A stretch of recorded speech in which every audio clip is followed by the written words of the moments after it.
Praise Lord. നിങ്ങളെ എല്ലാവരെയും blessed മോർണിംഗിലേക്ക് യേശുക്രിസ്തുവിന്റെ നാമത്തിൽ സ്വാഗതം ചെയ്യുന്നു.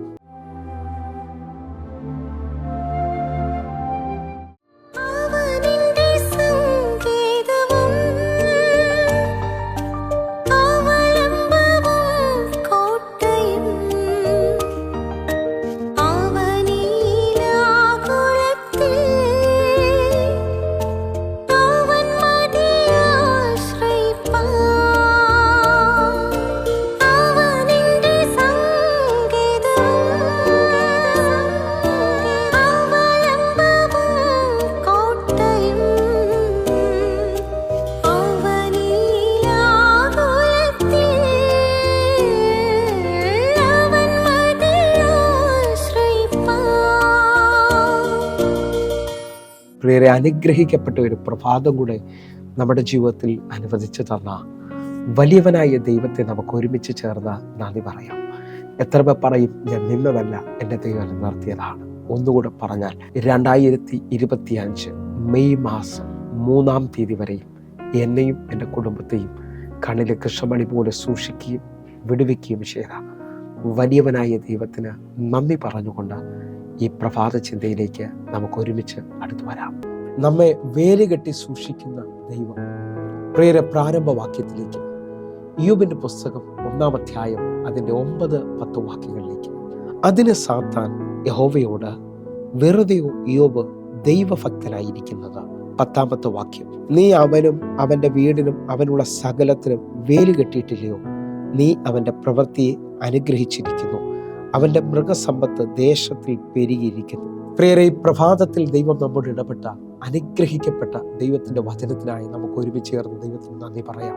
ഈ പ്രഭാതത്തിൽ നാം ചിന്തിക്കുന്നത് നമ്മെ വേലുകെട്ടി സൂക്ഷിക്കുന്ന ദൈവത്തെക്കുറിച്ചാണ്.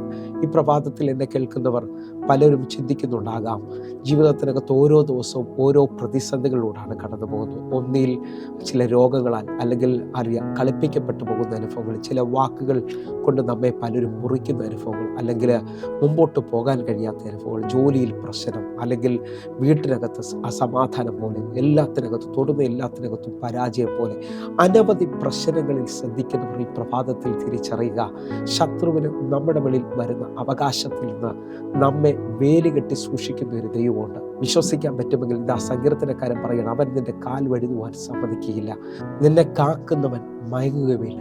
എന്നെ കേൾക്കുന്നവരെ, നമ്മുടെ ദൈവത്തിന്റെ ഏറ്റവും വലിയ പ്രത്യേകത, അവനിൽ ആശ്രയിക്കുന്നവനെ അവൻ കൈവിടത്തില്ല. അവനെ കൺമണി പോലെ സൂക്ഷിക്കുന്നവനെയാണ് ഞാനിത് നിങ്ങൾ തിരിച്ചറിയുന്നത്. എങ്കിൽ ഈ പ്രഭാതത്തിൽ ഒന്നുകൊണ്ടൊന്ന് ശ്രദ്ധിച്ചോ. ഇയ്യോബിനെ കുറിച്ച് സാത്താൻ പറയുകയാണ്, അവൻ വെറുതെയാണോ ദൈവഭക്തനായിരിക്കുന്നത്? നീ അവനും അവൻ്റെ വീട്ടിനും അവനുള്ള സകലത്തിനും വേലുകെട്ടി അവനെ സൂക്ഷിച്ചിരിക്കുകയാണ്, അവൻ്റെ മൃഗസമ്പത്ത് ദേശത്തിൽ പെരുകിയിരിക്കുകയാണ്. എന്നെ കേൾക്കുന്നവരെ, ഇയ്യോബിന് മാത്രമല്ല ദൈവം പ്രൊട്ടക്ഷൻ കൊടുത്തിരുന്നത്, ഇയ്യോബിനും ഇയ്യോബിൻ്റെ വീട്ടിനും ഇയ്യോബിനുള്ള സകലത്തിൻ്റെ വെളിയിലും ഒരു വേലിവിളപ്പ്. ഈ പ്രഭാതത്തിൽ എന്നെ കേൾക്കുന്നവരെ, നമ്മുടെ ജീവിതത്തിനകത്തൊരു ചെറിയ പ്രശ്നം മതി നമ്മൾ അസ്വസ്ഥരാകുവാനായിട്ട്. ഓരോ ദിവസവും ഒന്നിലല്ലെങ്കിൽ മറ്റൊന്നിനകത്ത് ഞാനിതുകളും അസ്വസ്ഥരാകുമ്പോൾ നമ്മുടെ വേഗത കുറയുകയും നമ്മുടെ നന്മകൾ കുറയുകയും നമ്മുടെ നന്മകൾ തടസ്സപ്പെടുകയും നമ്മുടെ ജീവിതത്തിനകത്ത് നമ്മുടെ ആരോഗ്യം, നമ്മുടെ സന്തോഷം, ഇതെല്ലാം നഷ്ടപ്പെട്ടു പോകുന്നത് കാണാൻ പറ്റും. എന്നാൽ ഈ പ്രഭാതത്തിൽ ഒരു തീരുമാനത്തോടെ, കർത്താവേ, നിന്റെ വേലി വളപ്പിലേക്ക് എന്നെ സൂക്ഷിക്കണമേ. ഒന്നുകൂടെ പറഞ്ഞു കഴിഞ്ഞാൽ, സെക്കരിയ പ്രവാചകന്റെ പുസ്തകം 2-ാം അധ്യായം അതിൻ്റെ 5-ാമത്തെ വാക്യം നിങ്ങൾ ശ്രദ്ധിക്കണം. എന്നാൽ ഞാൻ അതിന് ചുറ്റും തീമതിലായിരിക്കും, ഞാൻ അതിൻ്റെ നടുവിൽ മഹത്വമായിരിക്കും എന്ന് യഹോവയുടെ അരുൾപ്പാട്. നിങ്ങൾ ശ്രദ്ധിക്കണമേ, നാം വായിച്ചു കേട്ട വാക്യത്തിനകത്ത് അതിന് ചുറ്റും ഞാൻ തീമതിലായിരിക്കും, അതിൻ്റെ നടുവിൽ മഹത്വമായിരിക്കും. നിങ്ങൾ വിശ്വസിക്കാൻ പറ്റുമെങ്കിൽ ഈ പ്രഭാതം മുതൽ നിങ്ങൾക്കുള്ള സകലത്തിനകത്തും ദൈവത്തിൻ്റെ തീമതിൽ വെളിപ്പെട്ട് വരാൻ പോകുകയാണ്. ആശ്രയിക്കാൻ പറ്റുന്നുണ്ട്. കർത്താവ്, ഈ വചനം എൻ്റെ വെളിപ്പെട്ട് വരണം. ഞാൻ ചില ദിവസങ്ങളിൽ വല്ലാതെ വിഷമിക്കുകയും ഭാരപ്പെടുകയും ചെയ്യുന്ന അവസ്ഥകൾ ഇന്നു മുതൽ മാറിപ്പോകേണ്ടതിനായിട്ട്, എൻ്റെ ദൈവത്തിൽ സന്തോഷിക്കുവാനായിട്ട്, എൻ്റെ ദൈവത്തിൽ ആനന്ദിക്കാൻ തക്കവണ്ണം ദൈവത്തിൻ്റെ ആ വേലിവിളപ്പ് എൻ്റെ വെളിപ്പെട്ട് വരേണ്ടതിനായിട്ട്. ഒന്നുകൂടെ പറഞ്ഞാൽ, യെശയ്യാവ് 31-ാം അധ്യായം അതിൻ്റെ 5-ാമത്തെ വാക്യം ശ്രദ്ധിക്കണമേ. പക്ഷി ചുറ്റിപ്പറന്ന് കാക്കുന്നത് പോലെ സൈന്യങ്ങളുടെ യഹോവ യെരൂശലേമിനെ കാത്തുകൊള്ളും, അവൻ അതിനെ കാത്തുരക്ഷിക്കും, നശിപ്പിക്കാതെ അതിനെ പരിപാലിക്കും. എന്നെ കേൾക്കുന്നവരെ, ദൈവത്തിൻ്റെ ഏറ്റവും വലിയ പ്രത്യേകതയാണ് പക്ഷി ചുറ്റിപ്പറന്ന് കാക്കുന്നത് പോലെ ഇതാ യെരൂശലേമിനെ കാക്കുന്ന ഒരു ദൈവത്തെ കാണാൻ കഴിയും. ഇന്നു മുതൽ ഞാൻ പാർക്കുന്ന സ്ഥലത്ത് അനർത്ഥങ്ങൾ വരാത്ത രീതിയിൽ പക്ഷി ചുറ്റിപ്പറന്ന് കാക്കുന്നത് പോലെ എൻ്റെ ദൈവം കാക്കാൻ പോകുകയാണ്. അതിനെ കാത്ത് രക്ഷിക്കുമെന്നും അതിനെ പരിപാലിക്കുമെന്നുള്ള വചനം ഞങ്ങൾ ഒരുമിച്ച് ഈ പ്രഭാതത്തിൽ സ്വീകരിക്കുകയാണ്. കർത്താവേ, ഞങ്ങളുടെ ജീവിതത്തിൽ ഇന്നു മുതൽ ഒരു ദൈവിക സമാധാനം നിലനിൽക്കേണ്ടതിനായിട്ട്, ദൈവിക സന്തോഷം നിലനിൽക്കേണ്ടതിനായിട്ട് എത്ര പേർ ആഗ്രഹിക്കുകയും പ്രാർത്ഥിക്കുകയും ചെയ്യുന്നുണ്ട്? പഴയ നിയമത്തിൽ നിങ്ങൾ നോക്കിയാൽ അറിയും, ഇസ്രായേൽ മക്കളുടെ പുറപ്പാടിന് മുമ്പായിട്ട് അവർ ഒരു ആട്ടിൻകുട്ടിയെ അറക്കുകയും അതിൻ്റെ രക്തമെടുത്ത് തങ്ങൾ പാർക്കുന്ന വീട്ടിൽ അടയാളമായി രക്തത്തിൻ്റെ അടയാളം തളിക്കപ്പെടുകയും ചെയ്തത് കാണാൻ കഴിയും. അന്ന് രാത്രിയിൽ ആ രക്തത്തിൻ്റെ അടയാളം സംഹാരകരിൽ നിന്ന് അവർ രക്ഷിക്കുന്നത് കാണാൻ പറ്റും. ഇത് പഴയ നിയമത്തിൻ്റെ തെളിവാണെങ്കിൽ പുതിയ നിയമത്തിലെ വിശ്വാസികൾ ഒരുമിച്ച് എൻ്റെ കൂടെ ചേർന്ന് പറയണം, യേശുവിൻ്റെ രക്തം എനിക്ക് കാവലാണ്, യേശുവിൻ്റെ രക്തം എന്നെ പ്രൊട്ടക്ട് ചെയ്യുന്നതാണ്, യേശുവിൻ്റെ രക്തത്തിന് വലിയ ശക്തിയുണ്ട്. വിശ്വസിക്കാൻ പറ്റുമെങ്കിൽ നിങ്ങളുടെ ജീവിതത്തിനകത്ത് ഇന്നു മുതൽ നിങ്ങൾ യേശുവിൻ്റെ രക്തത്തിൻ്റെ മറവിനായി, യേശുവിൻ്റെ രക്തത്തിൻ്റെ നീതീകരണത്തിനായി, യേശുവിൻ്റെ രക്തത്തിൻ്റെ കഴുകലിനായി, ശത്രുവിനെ അടുക്കാതെ വണ്ണം യേശുവിൻ്റെ രക്തത്തിൻ്റെ പ്രൊട്ടക്ഷനായി നിങ്ങൾ പ്രാർത്ഥിക്കാൻ തുടങ്ങണം. കാരണം ഹാബേലിൻ്റെ രക്തത്തെക്കാൾ ഗുണകരമായി സംസാരിക്കുന്ന പുണ്യ രക്തത്തിൻ്റെ അടുക്കലാണ് നിങ്ങൾ നിൽക്കുന്നത്. നിങ്ങൾ തിരിച്ചറിയാൻ പറ്റുമെങ്കിൽ ഈ പ്രഭാതം മുതൽ നിങ്ങൾ യേശുവിൻ്റെ രക്തം പറഞ്ഞു പ്രാർത്ഥിക്കുന്നുണ്ടെങ്കിൽ നിങ്ങൾക്ക് വേണ്ടി ആ വിശുദ്ധ രക്തം സംസാരിക്കാൻ തുടങ്ങും. ഒന്നുകൂടെ നിങ്ങൾ ശ്രദ്ധിച്ചാൽ പ്രൊട്ടക്ഷൻ്റെ ആഴം നമുക്ക് മനസ്സിലാകും. നമ്മെ ദൈവം എങ്ങനെയാണ് പ്രൊട്ടക്ട് ചെയ്യുന്നതെന്നുള്ളത്. 91 സങ്കീർത്തനം 1 മുതൽ 4 വരെയുള്ള വാക്യങ്ങൾ നമുക്ക് ഒരുമിച്ചൊന്ന് ശ്രദ്ധിക്കാം. അത്യുന്നതന്റെ മറവിൽ വസിക്കുകയും സർവശക്തന്റെ മേലിൽ പാർക്കുകയും ചെയ്യുന്നവൻ. 2-ാമത്തെ വാക്യം, യഹോവയെക്കുറിച്ച് അവൻ എൻ്റെ സങ്കേതവും കോട്ടയും ഞാൻ ആശ്രയിക്കുന്ന എൻ്റെ ദൈവവും എന്ന് പറയുന്നു. ഈ 2 വാക്യങ്ങൾ വായിക്കുമ്പോൾ ഇതാ ദൈവത്തെക്കുറിച്ചൊരു ഭക്തൻ പറയുകയാണ്, എൻ്റെ ദൈവം എൻ്റെ കോട്ടയും എൻ്റെ സങ്കേതവും ഞാൻ ആശ്രയിക്കുന്ന എൻ്റെ ദൈവവുമാണ്. നിങ്ങൾ വിശ്വസിക്കാൻ പറ്റുമെങ്കിൽ ഈ പ്രഭാതം മുതൽ പറയണം, എൻ്റെ ദൈവം എൻ്റെ സങ്കേതമാണ്, എന്നെ മറയ്ക്കുന്നവനാണ്, എൻ്റെ കോട്ടയാണ് അവൻ.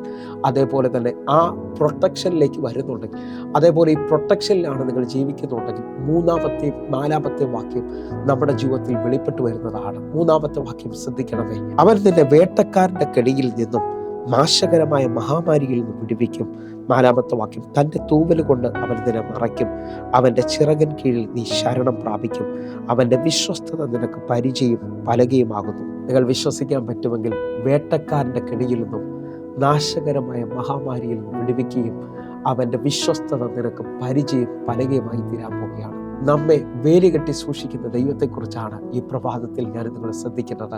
ഒന്ന് കണ്ണുകൾ അടച്ച് വ്യക്തമായിട്ട് നമുക്കൊന്ന് പ്രാർത്ഥിക്കാം. കർത്താവേ, ഇന്നു മുതൽ അങ്ങയുടെ വിശ്വസ്തത എനിക്ക് പരിചയം പലകയുമായി വെളിപ്പെട്ട് വരേണ്ടതിനായി, അങ്ങയുടെ വിശ്വസ്തത എനിക്കൊന്ന് അനുഭവിക്കാൻ തക്കവണ്ണം എൻ്റെ മേളിലൊന്ന് വെളിപ്പെട്ട് വരേണ്ടതിനായിട്ട് ഒന്ന് കണ്ണുകളൊന്ന് അടക്കുകയും പ്രാർത്ഥിക്കുകയും ചെയ്യാൻ പറ്റുന്നുണ്ട്. ഒരുമിച്ചൊന്ന് പ്രാർത്ഥിച്ച് ഇപ്പോൾ തന്നെ ദൈവികമായ പ്രൊട്ടക്ഷൻ എൻ്റെ ജീവിതത്തിനകത്ത് നീണ്ടു നിൽക്കുന്ന സമാധാനത്തെയും സന്തോഷത്തെയും കൊണ്ടുവരാൻ പോവുകയാണ്.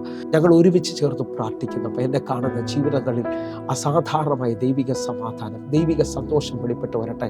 ചിലവരെ മേളിൽ കർത്താവേ, ഇന്നു മുതൽ ദൈവത്തിൻ്റെ കൃപ ഒരളവിന് മേളിൽ വെളിപ്പെട്ട് വരട്ടെ. ആ പ്രശ്നങ്ങൾ, പ്രതികൂലങ്ങൾ ഇവരിൽ നിന്ന് മാറിപ്പോകട്ടെ.